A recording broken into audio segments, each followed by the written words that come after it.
I was told to make this participatory, so we're going to start with a quiz. It's 5 questions. Please do it on your own. No talking, no calculators, no phones. Is that clear?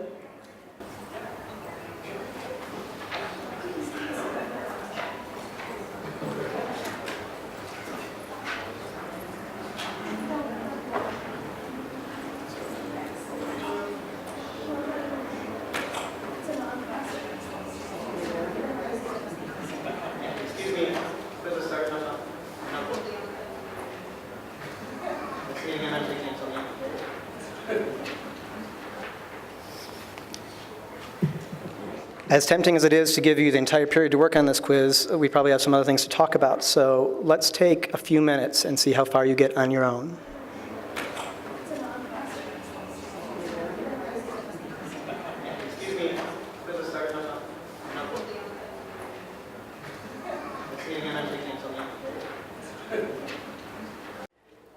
I was going to move on, but people look engaged. Do you want another minute with it? Well, that's the next step. Are we ready for that? Okay, before we talk to each other about the quiz, please do me a favor. Turn over the sheet. And near the top, you will see a section called, what's it called? Reading, partner reading. And that's really what the talk is about. There are 2 varieties of partner reading. In one of them, the variation 1 is more about for comprehension. And what you're going to do with a partner is you're going to take turns. Partner 1 will read a sentence as best as possible. And then partner 1 will go on to say what he or she thinks that sentence is trying to say. And then partner 2 will make any comments. I agree, I don't agree, what about this, right? And you'll talk about it till you got that sentence down. And then you'll switch and do the next sentence, right? Now, there's 5 problems here. Maybe between the 2 of you, you can pick which one you want to start with. And let's just take a few minutes, and please use that protocol. One partner reads a sentence, clarifies what he or she thinks it means, and then you talk about it, and then switch.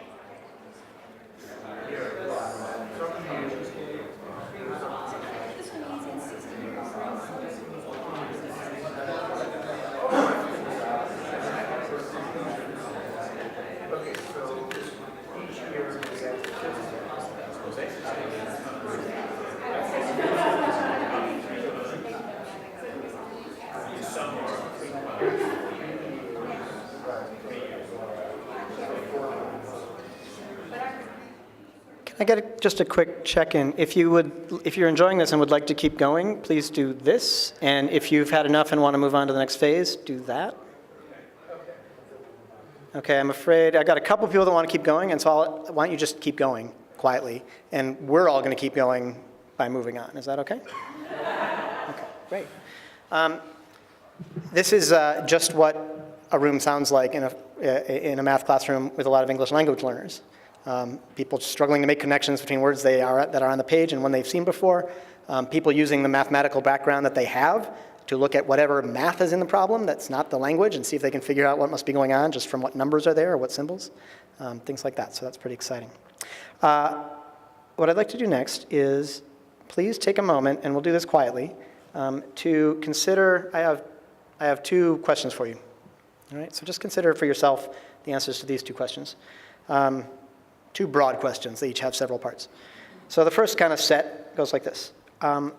What did you notice about that experience? What was happening for you? What questions did you have about it? What thoughts arose for you as you did that? So just take a moment and just ask yourself that question and see what comes up as an answer for you. If you want to write down some notes, feel free. You don't have to.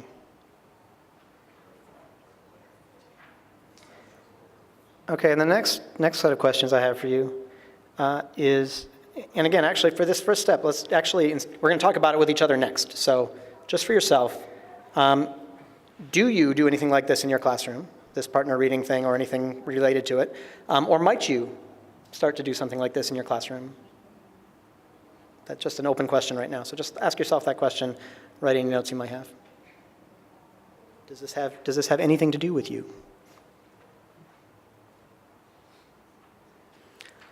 All right, so with your same partners, maybe you can discuss the answers that came up for you about those 2 questions. What was that like? What happened for you?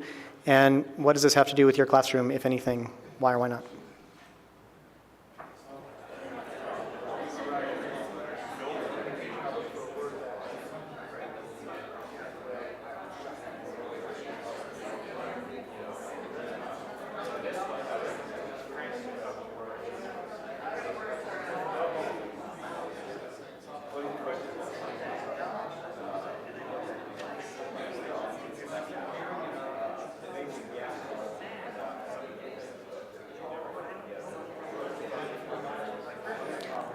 All right, when you're ready to order, close your menu so the waiter knows that you're set. Thanks.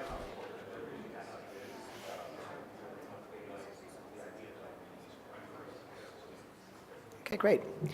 Now comes the point in the program where Victor would like me to remind you that it's your turn to talk for the whole room, which you're not allowed to do without the microphone. Okay, so please use the microphone. Actually, I'm torn. There's a couple different ways we could go. Actually, I'm burning with curiosity, so I have to do this first. What did you guys get for the first problem?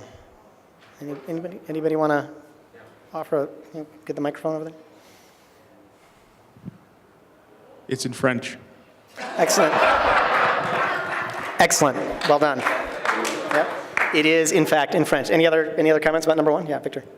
After some guessing, we thought it was 47. 47. And what do you think the problem's asking? And I'm thinking that basically we're looking at a linear function for something that's growing at 15 something per year.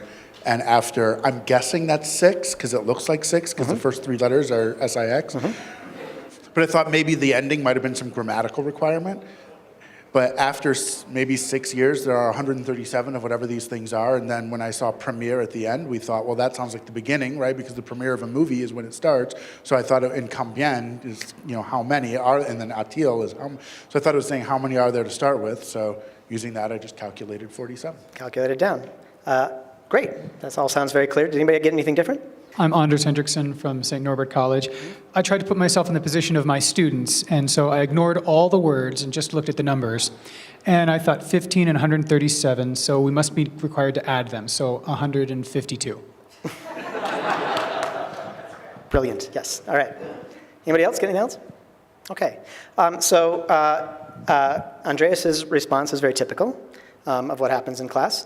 Victor actually pulled out some good clues, and what he said was correct. We're talking about that IEME is like TH in English. So it's asking how many students there are in first grade if there's 15 more each year than the year before, and and there's how many whatever it gave you for the given for sixth grade, right? The correct answer to that problem is actually 212, because in France, first grade is your senior year, second grade is your junior year, third grade is your sophomore year, and so forth, and 12th grade is your first year.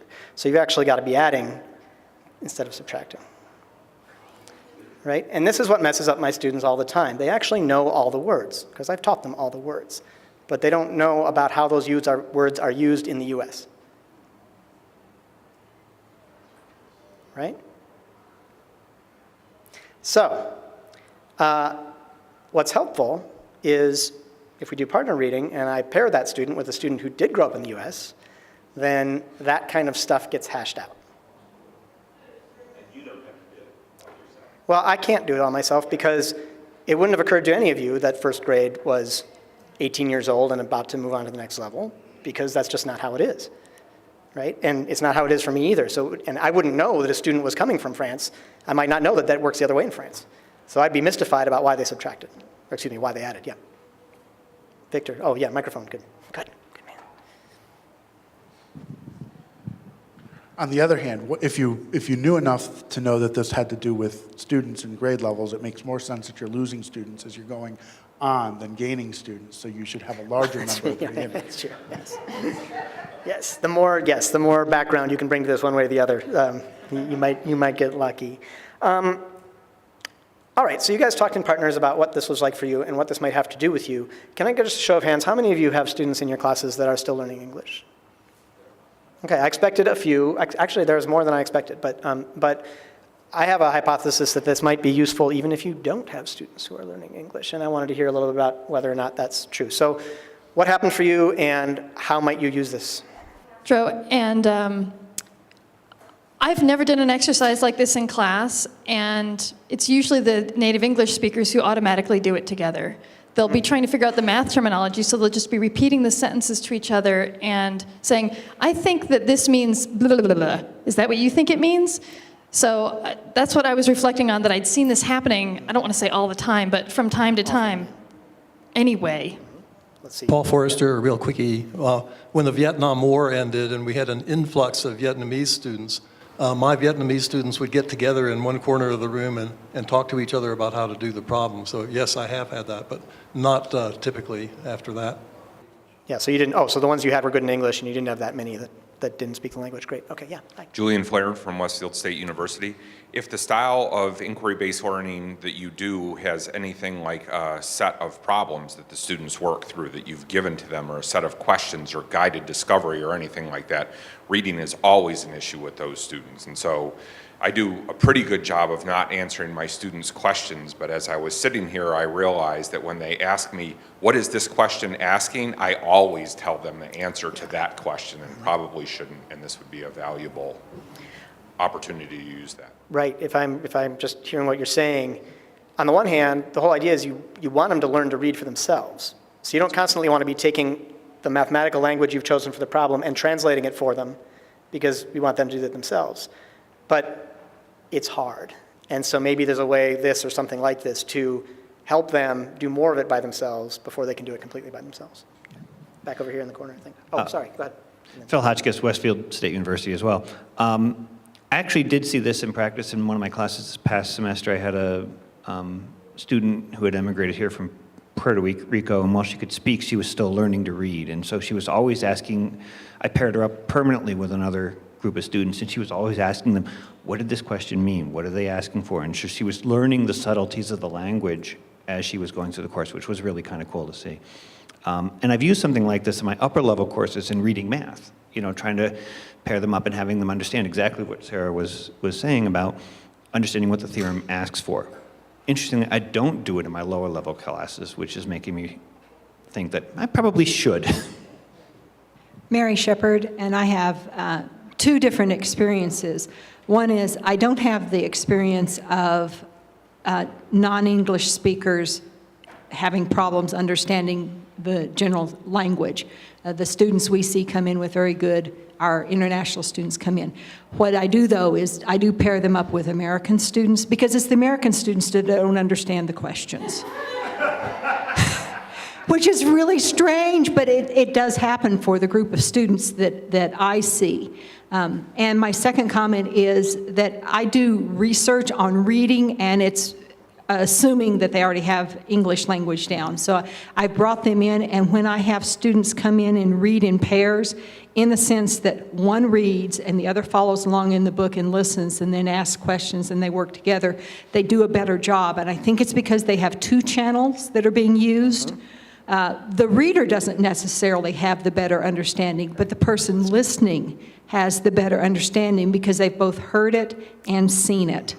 And I found that very helpful. And I do this in lower level, like pre-calculus, Calc 1, Calc 2 classes. Yeah, that's great. I've had the same experience. My kids coming in from Cape Verde, they don't understand what the question is talking about, but as soon as they do, they have stronger math, at least stronger fundamentals. So that's great. Tom Hull, Western New England University. I often teach a course at an upper level math course at my school called Creative Problem Solving. And I'm always looking for activities that make them deal with not being in their comfort zone when they see a problem, thinking around it even if they don't know how to solve it or how to approach it and stuff. And I really like this activity because I think when they do read problems in English, they oftentimes look exactly like a foreign language problem like this. So I'm very curious to do exactly this exercise with those students and to see how they would react. And then do the same thing, but with actual English problems to see if that changes their outlook, and especially having them read to each other, I think. That's great. Just so people know, we have less than 5 minutes, So I'm Sarah Marie again, and I have a question. Yeah. What do you think would happen differently, or do you think it would destroy the exercise if we were allowed to use Google Translate? Because my students would automatically do that if I give them something like this. I think it's a great idea. I don't think it could hurt. It would open up, I think it's a can of worms, and some of those worms are great worms, and some of those worms are worms we really don't want. Because Google Translate's going to introduce a bunch of information, not all of which is helpful. Oh, sorry, the question was, what if they used Google Translate? So now you can type the stuff in, right? My name is David Pitts. I'm from the University of Nebraska. You were asking about partner reading, whether we do it or... I've never done such an exercise, but it occurs to me when I teach real analysis, elementary real analysis, it might be very good for my students to read something about the definition of lim inf or lim sup to each other and really try to understand what that means. And so I think it might be an interesting thing to try. Yeah, like we were talking about with Julian, it's It's an opportunity to get them to practice in class out loud what we always assumed they went home to do, which is to sit down and read this stuff and try and figure out what it meant, right?